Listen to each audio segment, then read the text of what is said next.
ఆ వీడియోలో తప్పేముంది? ఆ మహిళ ఫ్యామిలీకి లేని ఇబ్బంది మీకెందుకు? మాది 32 ఏళ్ళ అనుబంధం, హాయ్ బాయ్ అనుకుంటాం.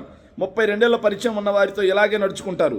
తన రాసలీల వీడియోపై టీటీడీ చైర్మన్ బిఆర్ నాయుడు సమర్థింపు. సోషల్ మీడియాలో వైరల్ కావడంతో మీడియా సమావేశం.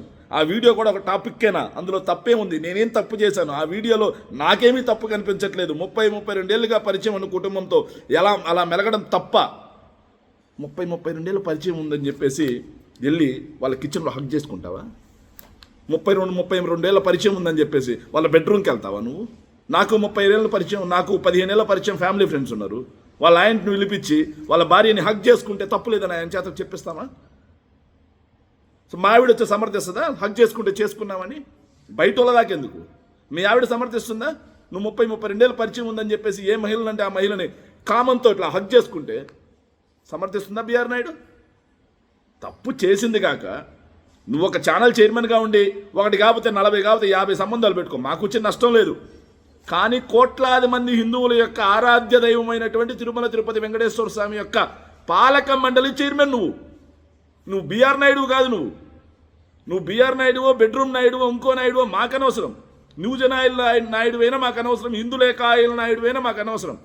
కానీ నువ్వు ఈరోజు మాకు టీటీడీ చైర్మన్ నాయుడు కాబట్టి టీటీడీ చైర్మన్ నాయుడు తప్పు చేయని వ్యక్తి అయి ఉండాలి. టీటీడీ చైర్మన్ నాయుడు రాసలీలలో ఇరుక్కున్న వ్యక్తి అయి ఉండకూడదు. టీటీడీ చైర్మన్ నాయుడికి అక్రమ సంబంధాలు ఉండకూడదు. టీటీడీ చైర్మన్ నాయుడు చరిత్ర క్లీన్గా ఉండాలి. కానీ నీ చరిత్ర ఏంటి? నీ చరిత్ర అర్ధరాత్రి మిడ్నైట్ మసాలాలు నడుపుకున్నటువంటి చరిత్ర. నీ చరిత్ర న్యూస్ ఆయిల్ పేరుతో కోట్లాది రూపాయలు డబ్బులు కొట్టేసినటువంటి చరిత్ర. నీ చరిత్ర ఇలా ఆడవాళ్ళతో అక్రమ సంబంధాలు పెట్టుకొని వాటిని సమర్థించుకునే చరిత్ర. నీ చరిత్ర ఇలా ఆడవాళ్ళతో అక్రమ సంబంధాలు బయటికి రావడంతో నీ ప్రతిష్ట అనే బదులు టీటీడీ ప్రతిష్ట అంటూ మళ్ళీ వెంకటేశ్వర స్వామిని బయటికి తీసుకొచ్చినటువంటి చరిత్ర. ఇలాంటి చండాలమైన చరిత్ర కలిగినటువంటి నువ్వు ఆ వీడియోలో తప్పేంట? నిజంగా నీకు చిత్తశుద్ధి ఉంటే, నైతికత ఉంటే, వెంకటేశ్వర స్వామి మీద భక్తి భయం రెండు లాంటివి ఉంటే ముందు రాజీనామా చేయాలి.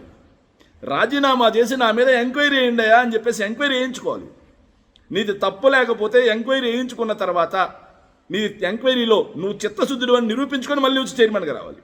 అంతేగాని చేసేవి తప్పుడు పనులు, చెప్పేవి శ్రీరంగ